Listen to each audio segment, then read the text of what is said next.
Hi, welcome to our midweek check-in. Last Sunday, I preached on a text from the prophet Ezekiel. Ezekiel was prophesying among the ancient Hebrew people who had been in exile in Babylon for a really long time.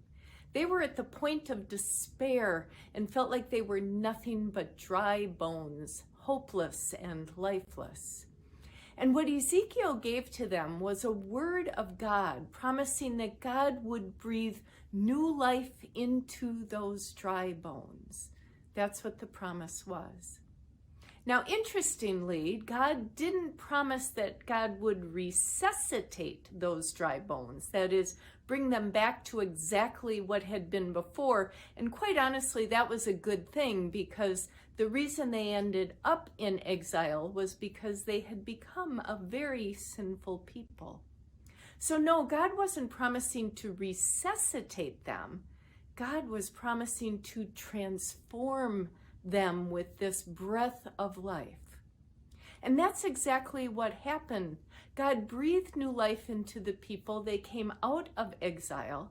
They went back to Jerusalem, rebuilt the temple, and ended up in a time of peace and restoration. So what does this text from Ezekiel say to us today?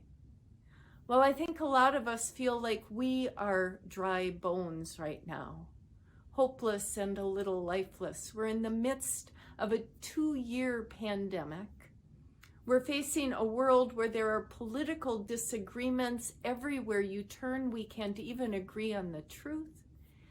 And then there's the church, where things are changing and feeling disrupted too.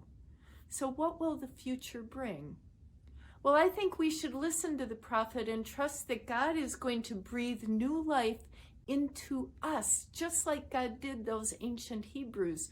New life that isn't going to resuscitate us and bring us back to some past time where, quite frankly, things weren't going all that well anyway. Instead, God is going to breathe new life into us that, if we are open to it, can transform us and the world. And that's what you and I are called to do, to be open-minded and open-hearted as God breathes new life into us, trusting that if we are, we can be part of God's plan to transform creation for good.